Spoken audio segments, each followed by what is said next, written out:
Hi friends, welcome to శ్వేత వంటిల్లు. ఈరోజు నేను మీకు చూపించబోయే రెసిపీ సొరకాయతో మసాలా కర్రీని ఎలా ప్రిపేర్ చేసుకోవాలో చూద్దాం. సో లేట్ చేయకుండా వీడియోలోకి వెళ్ళిపోదాం. ముందుగా ఒక మిక్సీ జార్ తీసుకొని ఇందులో 2.5 టేబుల్ స్పూన్ వేయించిన శనగగుళ్ళు, 1 టేబుల్ స్పూన్ కందిపప్పు, 4 యాలకులు, 3 ఇంచుల దాల్చిన చెక్క, 5-6 లవంగాలు, 2 అనాస పువ్వు, 2 టేబుల్ స్పూన్ ధనియాలు, 1/2 టేబుల్ స్పూన్ జీలకర్ర, 3 ఎండుమిర్చి వేసి ఫైన్ పౌడర్లా గ్రైండ్ చేసుకోవాలి. ఇలా గ్రైండ్ చేసుకుంటే సరిపోతుంది. ఇప్పుడు స్టవ్ వెలిగించి ప్యాన్ పెట్టి 3-4 టేబుల్ స్పూన్ల వరకు ఆయిల్ వేసుకోవాలి.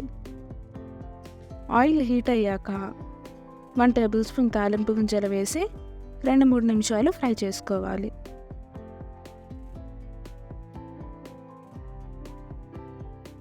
తాలింపు గింజలు ఫ్రై అయ్యాక 4-5 పచ్చిమిర్చి వేసి ఫ్రై చేసుకుందాం. పచ్చిమిర్చి కూడా ఫ్రై అయ్యాక 3 రెమ్మల కరివేపాకు వేసి ఫ్రై చేసుకోవాలి.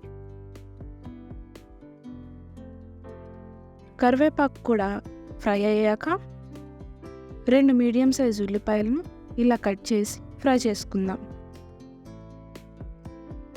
ఉల్లిపాయలు ఇలా సగం ఫ్రై అయ్యాక 1 టేబుల్ స్పూన్ సాల్ట్ వేసి ఫ్రై చేసుకుందాం. సాల్ట్ వేయడం వల్ల ఉల్లిపాయ ముక్కలు త్వరగా మగ్గుతాయి. ఇప్పుడు 1 టేబుల్ స్పూన్ ఫ్రెష్ అల్లం వెల్లుల్లి పేస్ట్ వేసి పచ్చివాసన పోయేంత వరకు ఫ్రై చేసుకోవాలి.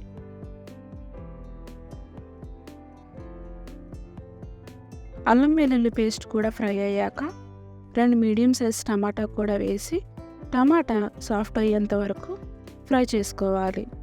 టమాటా సాఫ్ట్ అయ్యి ఆయిల్ ఇలా సైడ్స్కి వచ్చాక 1/2 టేబుల్ స్పూన్ పసుపు, 1.5 టేబుల్ స్పూన్ కారం, అలాగే మనం ముందుగా గ్రైండ్ చేసి పక్కన పెట్టుకున్న మసాలాని కూడా వేసి మొత్తం బాగా ఫ్రై చేసుకుందాం.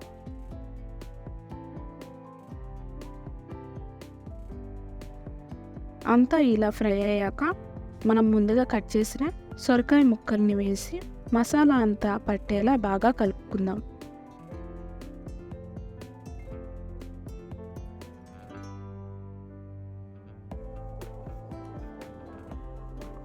సొరకాయలో వాటర్ కంటెంట్ చాలా ఎక్కువగా ఉంటుంది.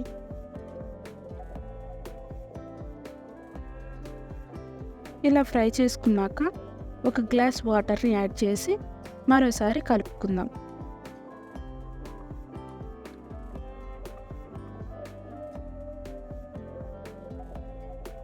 ఇప్పుడు మూత పెట్టి 10 నిమిషాలు ఉడకనివ్వాలి.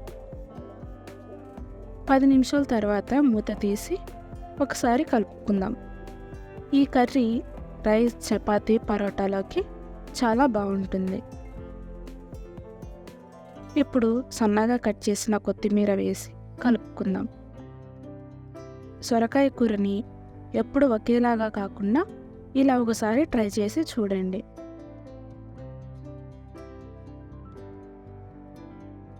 ఇప్పుడు స్టవ్ ఆఫ్ చేసి చపాతీలోకి కానీ పరోటాలోకి కానీ వేసుకుని తింటే సూపర్గా ఉంటుంది. ఈ సొరకాయ మసాలా కర్రీని మీరు కూడా ఇంట్లో ఒకసారి ట్రై చేసి ఎలా వచ్చిందో కామెంట్లో చెప్పండి. ఈ వీడియో మీకు నచ్చినట్టయితే లైక్ చేసి, షేర్ చేసి, సబ్స్క్రైబ్ చేయండి.